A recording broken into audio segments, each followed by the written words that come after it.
नमस्कार, आप देख रहे हैं आर हिंदुस्तान न्यूज़ आनंद सक्सेना के साथ। लखनऊ में भारतीय किसान यूनियन भानु के राष्ट्रीय अध्यक्ष भानु प्रताप सिंह जी से मुलाकात हुई और मुलाकात के दौरान उन्होंने बताया कि भारतीय किसान किस तरह से मौसम की मार झेल रहा है, उसकी फसल का नुकसान हुआ है जिसका मुआवजे के लिए किसान भटक रहा है। मौसम की मार झेलने के साथ साथ बाढ़ आने के कारण कई किसान, कई गरीब घर से बेघर हुए हैं। इस परिस्थिति में कई किसान परेशान हैं, हैरान हैं, क्योंकि उनको कोई सहायता विशेष नहीं मिल रही है सरकार की तरफ से। भारतीय किसान यूनियन भानु के राष्ट्रीय अध्यक्ष ठाकुर भानु प्रताप सिंह जी ने हुंकार भरते हुए कहा कि दिल्ली के गौतम बुद्ध नगर में किसानों की एक महापंचायत का कार्यक्रम आयोजित किया जा रहा है। इसी के साथ उन्होंने कहा कि गरीबों, किसान, पुलिस, आर्मी और मीडिया सभी के हितों की बात करते हुए मुआवजे की बात रखी गई है। उन्होंने कहा कि इस किसान की महापंचायत का कार्यक्रम आयोजित जो किया जा रहा है उसके दौरान सरकार से मांगे रखी जाएंगी कि इनका मुआवजा दिया जाए, और सभी के हित की बात करते हुए उन्होंने कहा कि सरकार के सामने बात रखेंगे और सरकार को 1 माह का समय देंगे। यदि सरकार हमारी मांगों को संज्ञान में रखते हुए कोई ठोस कदम उठाती है तो ठीक है, अन्यथा पूरे देश में भारतीय किसान यूनियन भानु द्वारा आंदोलन किया जाएगा, अपने अधिकार की बात कही जाएगी। इसी दौरान भारतीय किसान यूनियन भानु के कानपुर नगर पूर्व जिला अध्यक्ष सरवन सोनी और उनके साथ कई सदस्यगण उपस्थित रहे। आगे उन्होंने क्या कुछ कहा, आइए जानते हैं, देखते हैं। फिलहाल आप सुरक्षित रहिए, जुड़े रहिए आर हिंदुस्तान से। नमस्कार। लखनऊ में हमसे मिले श्रीमान अब्दुल मुईद चौधरी, राष्ट्रीय सचिव भारतीय किसान भानु, सरवन सोनी, पूर्व जिलाध्यक्ष भारतीय किसान भानु, और श्याम मौर्य, जिला उपाध्यक्ष भारतीय किसान भानु, और आनंद सक्सेना जो मीडिया प्रभारी भारतीय किसान भानु जिला कानपुर हैं। सब लोग हमें मिलने आए और हमको उन्होंने ये पूछा कि हमने सुना है कि अब की बार गौतम बुद्ध नगर में 0 पॉइंट पे परी चौक के पास भारतीय किसान भानु की एक विशाल किसान महापंचायत होने जा रही है। आज आर हिंदुस्तान न्यूज आपकी मुलाकात कराएगा भारतीय किसान यूनियन भानु राष्ट्रीय अध्यक्ष बाबूजी से, और हम जानना चाहेंगे, जो कि जनता के सवाल हैं, हम जानना चाहेंगे कि अभी हाल ही में किसान मौसम की मार झेल रहा है, इसकी वजह से फसलें बर्बाद हुई हैं, बाढ़ की मार झेल रहा है, बहुत से किसान घर से बेघर हुए हैं।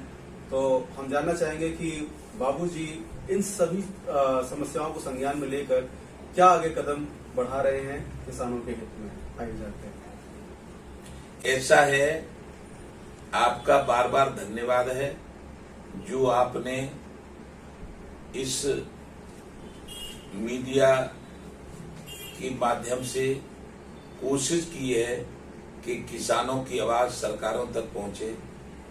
वैसे तो हमने अनुभव किया है कि इस किसान को जब वोट पड़ते हैं तब ये 80% किसान मजदूर होता है।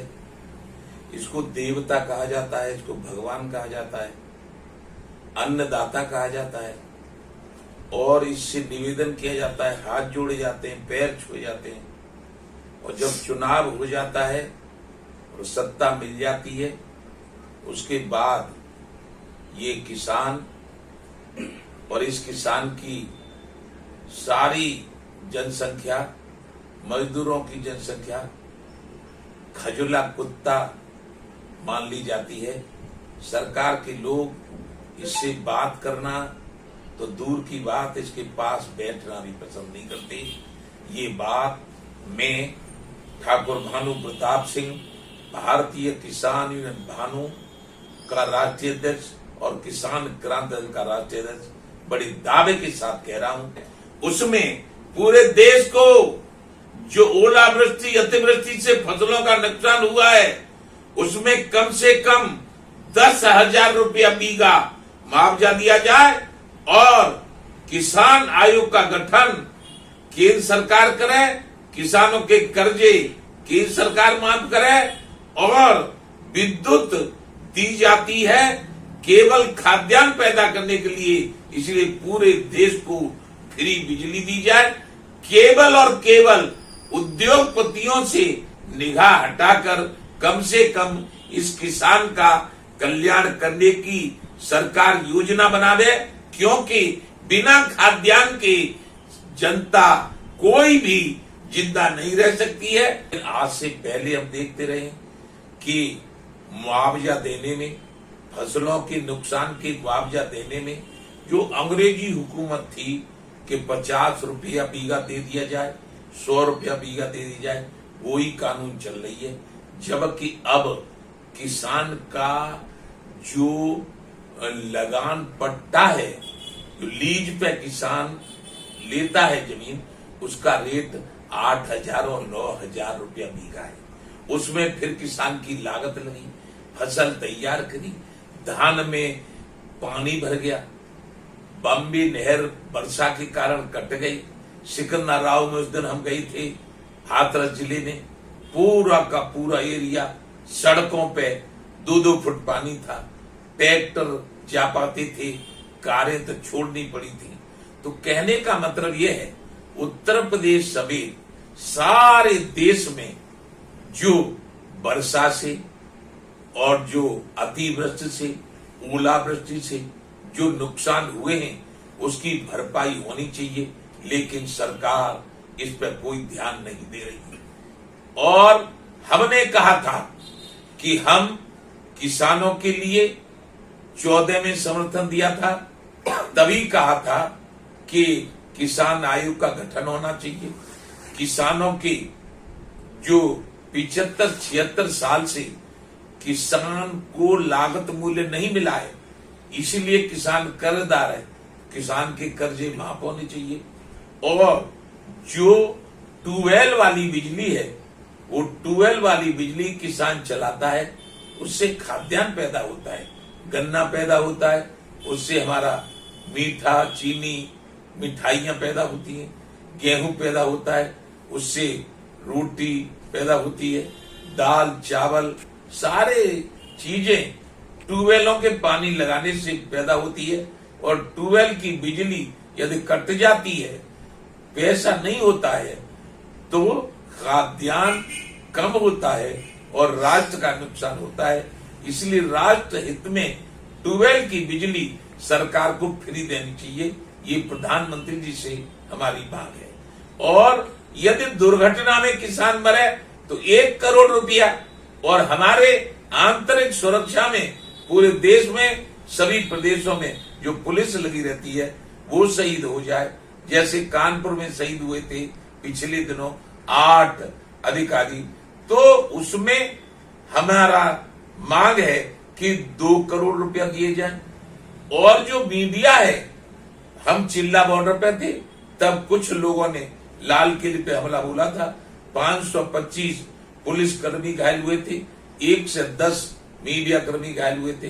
तभी से हमने ये, हमारे दिमाग ने काम किया था और मांग रखी थी कि लोकतंत्र का चौथा स्तंभ ये मीडिया होता है।